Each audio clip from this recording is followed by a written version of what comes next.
Broadway's my beat. From Times Square to Columbus Circle. The gaudiest, the most violent, the lonesomest mile in the world.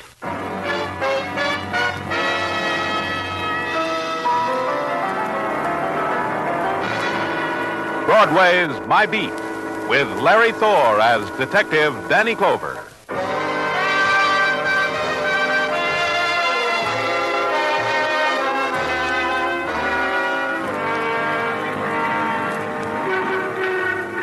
Broadway, it's a neon shriek of despair that claws across the face of night, that tears at the black wind that beats against the silent dust. It's struggle and confusion and the dance of shadows on a spectacular illuminated with 10,000 fragments of light. It screams, it sobs, it whimpers, it laughs. The face of night is not changed. It's Broadway, my beat.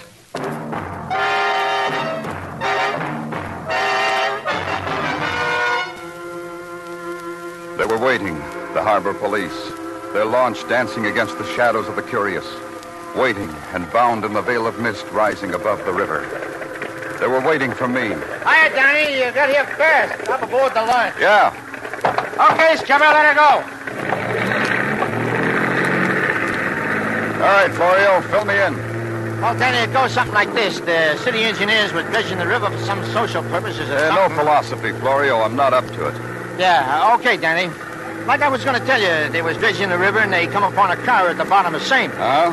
They call the derrick department. The mobile department sends out a barge with a derrick. The derrick wraps a chain around the car, gives a mighty heave and a pull, and there it is, Danny, hanging there in the floodlights. How did the car get in the river? Well, the engineers figured that the only place it could have come from was off that bridge up there. Where on the bridge? Well, that's what's funny. There ain't a mark on the bridge, not even a blemish. Guardrail ain't touched. If the car crashed through... I want pictures and every foot of the bridge. Now, let's get on the barge, Florio. Tell him to lower the car, Florio. Hey, engineer, lower the boom.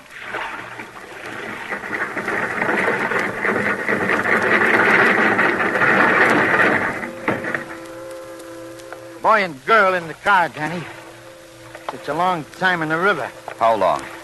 The engineer says from the amount of rust on the car, 2 or 3 days. Here, help me open the car door, Florio. Yeah, Danny. It's stuck. All that river water rusted the lock. Well, we keep trying. For a bad man, you got muscles, Danny. Danny.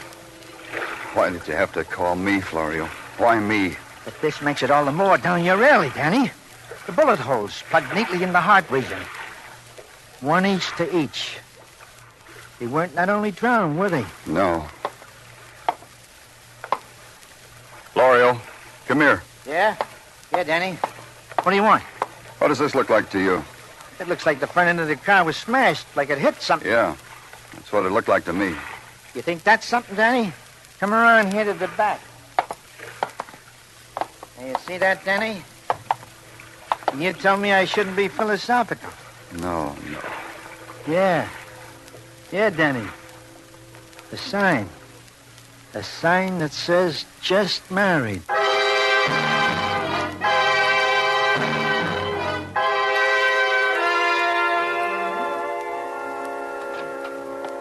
Good morning, Danny. Yeah, I give you a greeting, Danny. Good morning. Oh, hi, Sergeant. How are you? Tall in the saddle. You're what? Tall in the saddle, Danny. This is an answer heard all the time west of the Great Divide. Intelligence from my youngest boy, Giovanni, who is studying to be a cowboy by box tops and television. Yahoo, Tartaglia. What kind of intelligence did you get from upstairs? Give me the rundown. Rundown to wit. Identity of occupants of car established from respective wallets. Established occupants to be Mr. and Mrs. Charles Kimball, nee Jane Miller. Mm-hmm. Married 2 days ago at the home of the bride, where the groom had been an erstwhile and former boarder. Go ahead. Well, that's the intelligence from upstairs, Danny. And what, may I ask, is that envelope? Oh, here. It's the photographs Lou Jacobs took of the bridge off of which the car plunged down. Yeah. Now I believe it. This morning it was too early. Maybe I wasn't hearing right. But now I believe it. Huh? Look at these pictures. Let's see. This guardrail on the bridge is 4 feet high. It's untouched. Uh-huh. Nowhere along the whole length of it is there a sign that the car crashed through it. Well, then how could the car get in the middle of the East River, Danny, under 30 feet of water? That's a tall in the saddle type question, Sergeant. How did the car get there? Tartaglia shrugged, blinked, silently pleaded to be excused from the room, didn't wait for permission, got out. That left me alone with it. How did the car get there? How did it hurdle a 4-foot barrier without a mark, a scratch on said barrier? How? And then the question I'd been touting away from my brain. Why?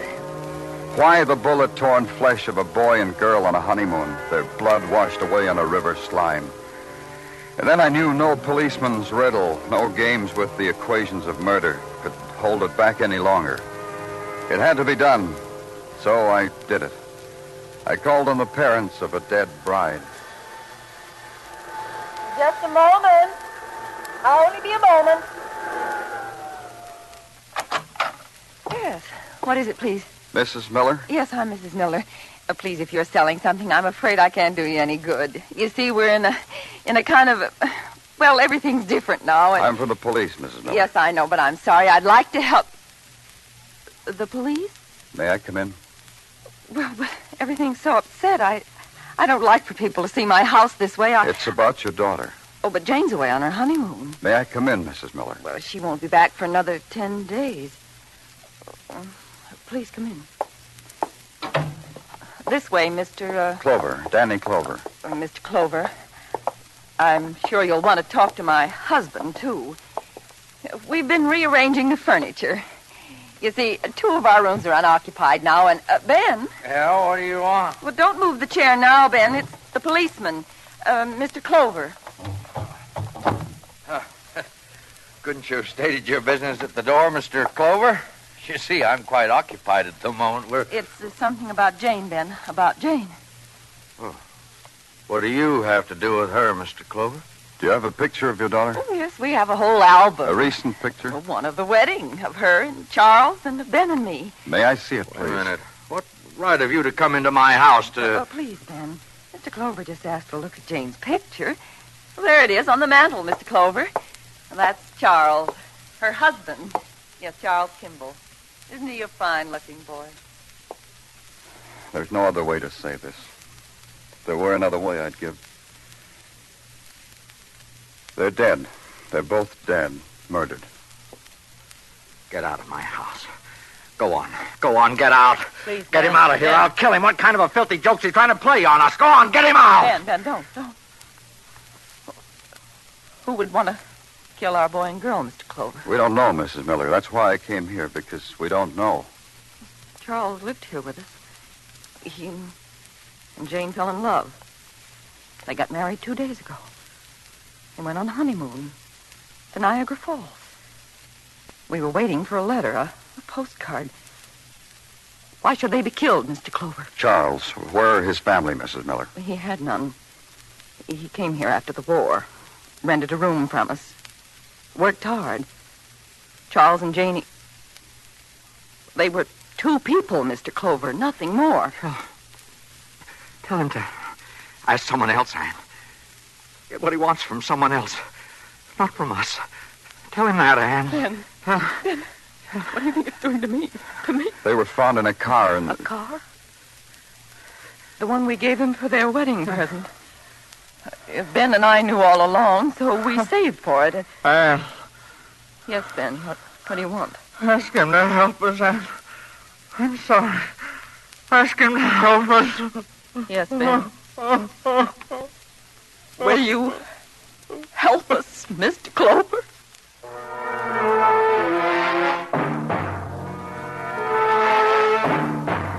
It was a basic question. It had a background of a few thousand years to it. A man's child had been killed. A man's child needed avenging. As simple as that.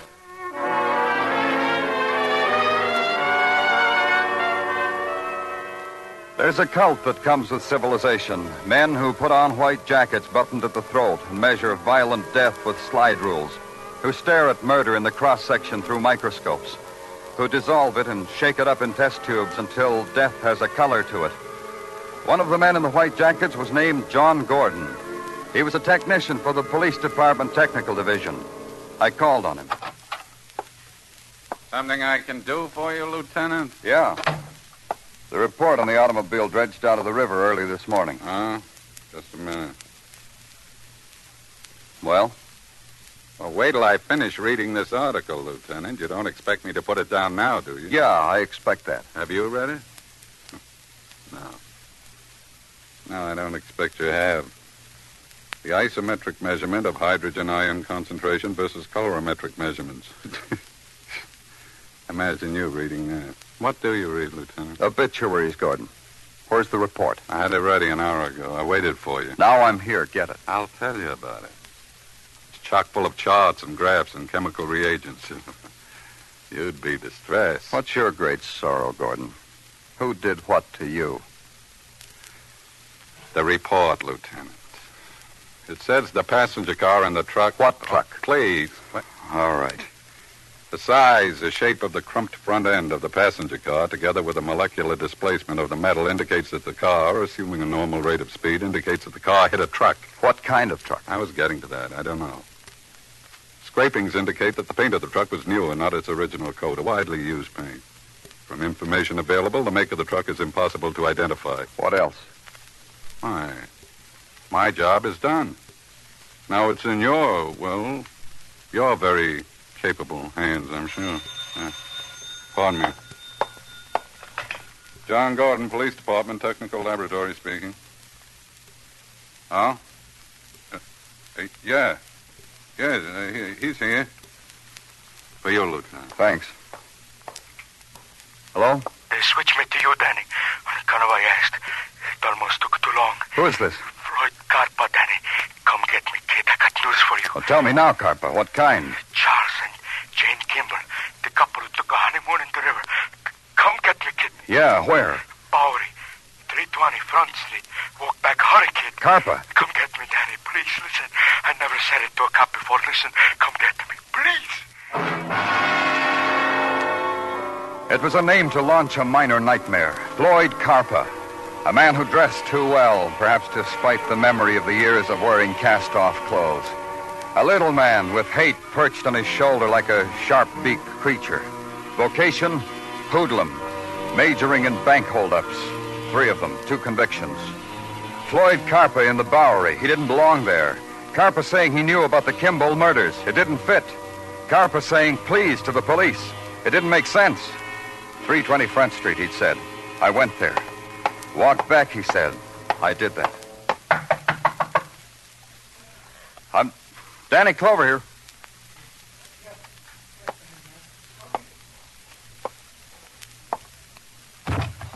Carpa? Carpa? Hey, what? I'm coming in.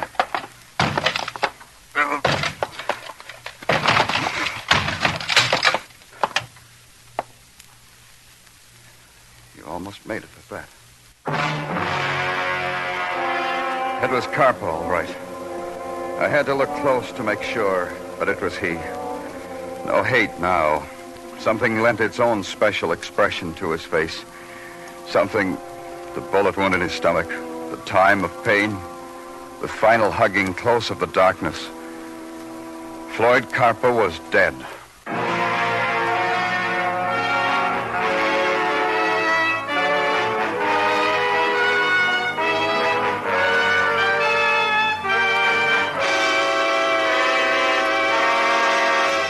You are listening to Broadway's My Beat, written by Morton Fine and David Friedkin, and starring Larry Thor as Detective Danny Clover.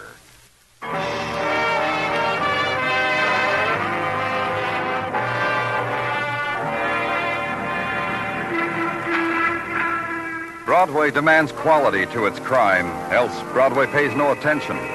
But when a boy and a girl are murdered on their honeymoon, when a boy and a girl are dredged from the East River, when a grade-A hoodlum named Floyd Carpa is found shot to death in the Bowery, Broadway gives pause.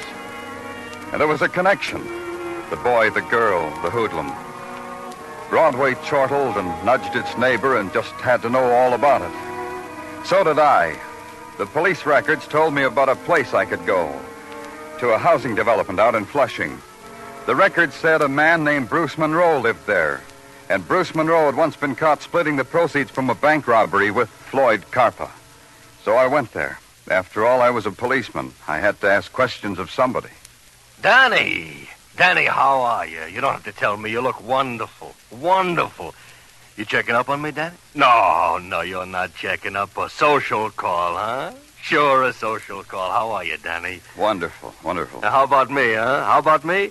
All settled down. Settled down a 2-story house in Flushing. Me and my family. Respectable. Family, huh? I'd like to meet them. Sure, Danny. They're upstairs. I keep them in a cage. That way you can keep your eye on them. They're problem children. Children with problems, Danny. Come on up. Take a look. I'd like to. What have you been doing for the last couple of years, Bruce, since jail? It's feeding time, Danny. They like company when they eat. Yeah. What have you been... Out here, Danny. I keep my family in a glass cage on the roof.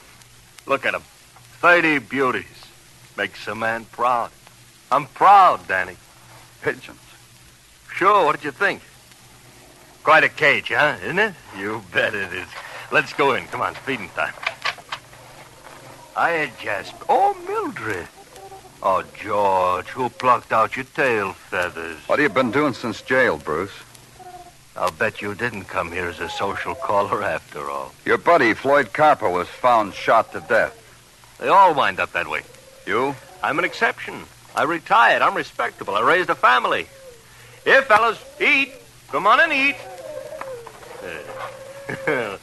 Look at those pidgeys eat. Did you kill Carpa? Nonsense, Danny. You know that's nonsense. Haven't seen him for ages and ages. Tell me something, Bruce. How can you afford all this? Nice house, large family. It's a drain, isn't it? Business is good. What business? I'm a licensed used car dealer. An international permit, even. I drive used cars into Canada. I have an outlet there. Oh, come on, Elliot. Eat your corn. Oh, you won't eat, Danny. No more bank heisting, huh? Danny, you know that's nonsense, too. Look, Danny. Mm-hmm. Danny, frankly, Danny, you're upsetting all of us. I'm being voted in tonight. I got to make a speech. Flushing Homing Pigeon Society's voting me in tonight. Questions like yours could ruin my acceptance speech.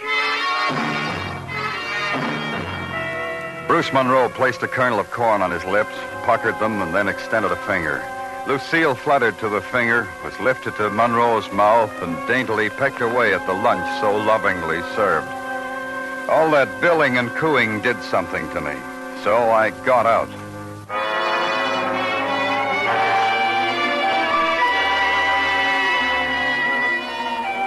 The ride back to headquarters didn't clear up a thing. The same nagging questions rode alongside me. Why was the hoodlum Floyd Carpa dead? What had the hoodlum Floyd Carpa to do with the life and death of a boy and a girl whose lives had been ordinary, whose death spectacular and grotesque? Sergeant Tartaglia couldn't make sense out of it either, or, as he put it... I can't make no sense out of it, Danny, either. I have been mulling over this sad affair with the Mrs. Tartaglia. She can't make no sense out of it either. No? No, Danny. The scene of our mulling it over, I remember like it was a picture on a calendar. Mrs. Tartaglia was hovering over her mixmaster, hustling up some pizza dough. I was reading to her from the paper in my stocking feet. We was very domestic last night, Mrs. Tartaglia and I. Tartaglia, what have you found out about Charles Kimball, the dead boy? Oh, sure, Danny, sure. I got it right here. What we have found out about Charles Kimball is that he was a good boy with an honorable war record, with decent law-abiding friends, with a decent law-abiding job in a paper factory. He was a good boy, Danny. Yeah, that's what I thought. Anything else? Yeah, a couple items. Tartaglia, what do I have to do to get you to tell them to me? Oh, nothing, Danny. Just ask me. Don't look that way, Danny. I'll tell you. Tracing down the truck with which the Kimball car collided is still in the process of being traced down. This means they haven't found it. Well, tell them to find it. Yeah, I'll do that, Danny.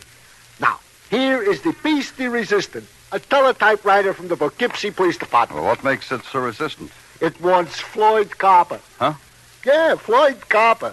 They want him on suspicion of a bank robbery that took place recently in Poughkeepsie. They want to know, do we got him, this Floyd Carpa? It's so the bank teller can identify him. Do we got him, Tartaglia? Yeah, in a manner of speaking. So tell them that, Detective. Put it on the teletype. We don't want to keep Poughkeepsie in suspense, do we?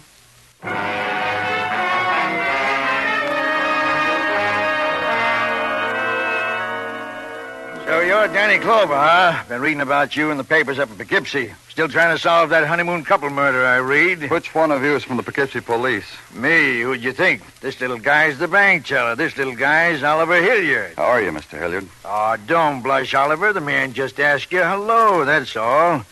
Answer, Mr. Clover. No? What are you going to do with a guy like that, Danny?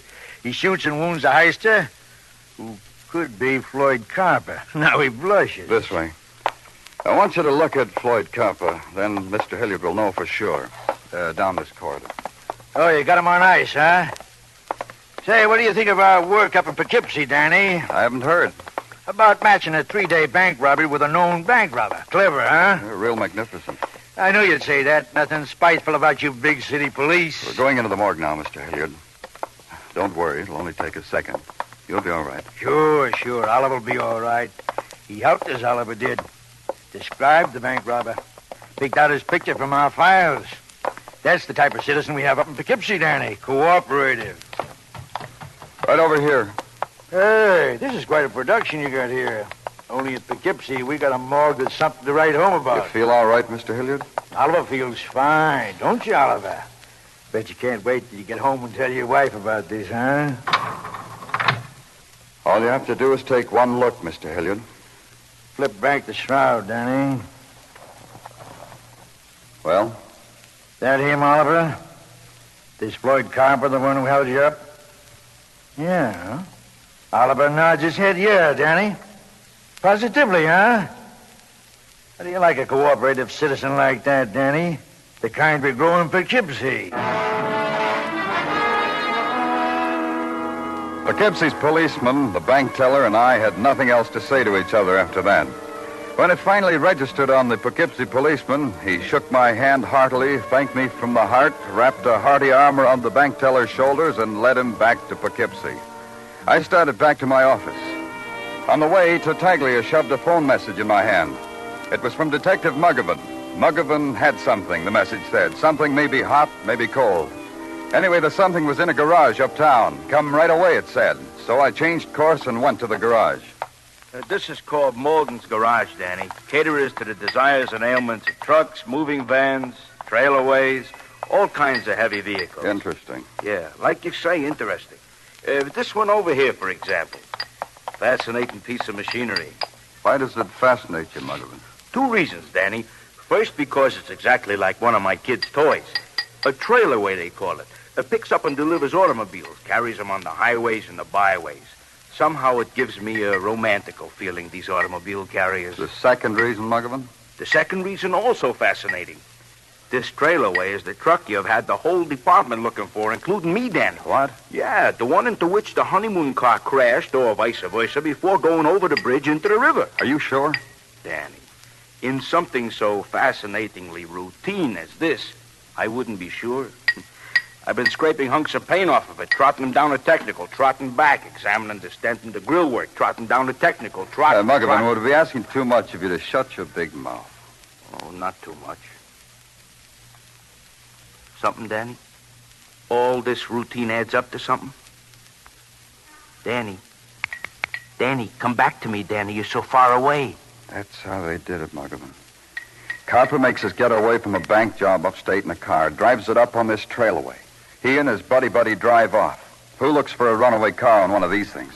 It's your party, Danny. On the road somewhere, they crash into the honeymoon couple, or vice versa. The kids see Carper's hurt from a bullet wound. They're murdered for seeing that. The murderers drive the kids' car up on the trailway, stop at the 59th Street Bridge, dump it. That explains the no scars on the bridge's guardrail, huh? Yeah. You sounded like you were tired of routine. Is that right, Muggavan? Yeah, that's right. I'll change it for you. Ever been to Flushing?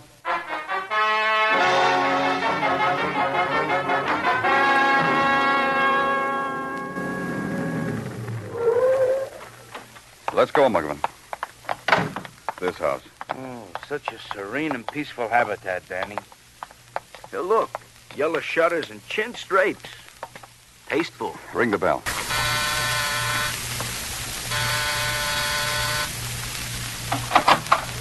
Welcome back, Danny. Oh, you brought a friend of Danny Clover's. I'm glad. Come in. Social, Danny, or business? Business, Bruce. Ah. Oh, pigeons. That's it. You want to buy some pigeons. You're going to start raising pigeons. Pigeons? Muggavan, take a look at the serene and peaceful habitat of a man who dumped Floyd Carper when he was wounded. Who killed those 2 kids. Surely, Danny. Surely this is nonsense. The cops, Muggavan. Yeah. Danny, watch out! Don't ever get me, Danny! Come on, Muggavan. Danny, Muggavan. Muggavan. It hurt much, kid? Yeah, it hurt. Go get him, Danny. I'll be okay. My shoulder. Yeah. You won't get away, Bruce. No, Danny. On the roof, Danny. It's a good place to die. Come up on the roof and die. Right through this door and die, Danny. Yeah.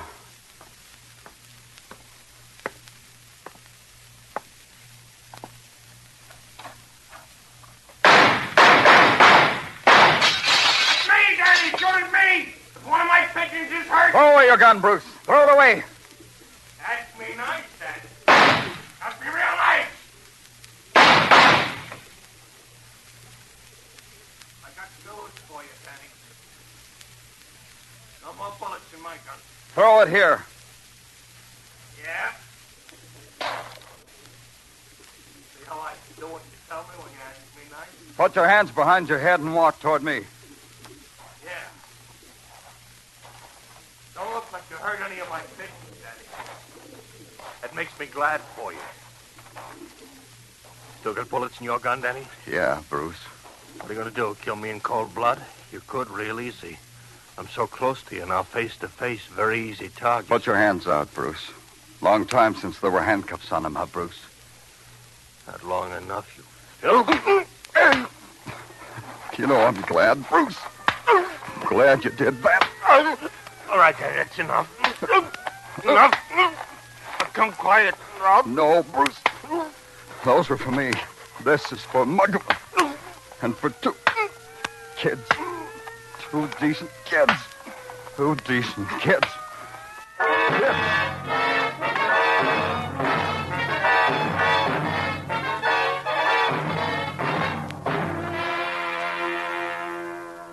What tried to stop me was something gentle. A gentle, easy Irish voice telling me I didn't have to hit him anymore. But I might as well be hitting a rag doll. That's enough, Danny, it said. Enough. Then they pulled me away. That was good because I would have killed him.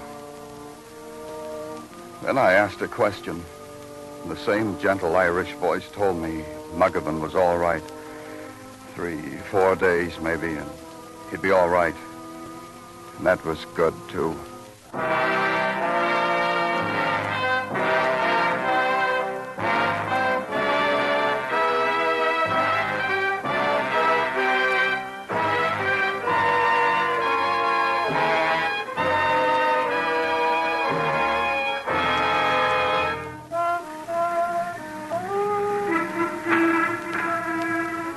Broadway's quiet now. It's the hour without color. The 6 o'clock hour, the hour of going home. But in a while, night will dip down and touch the street. There'll be fury again, and rack and roar and crowd. The restless wandering down a phosphorescent alley. The puppet dance into a screaming furnace of light.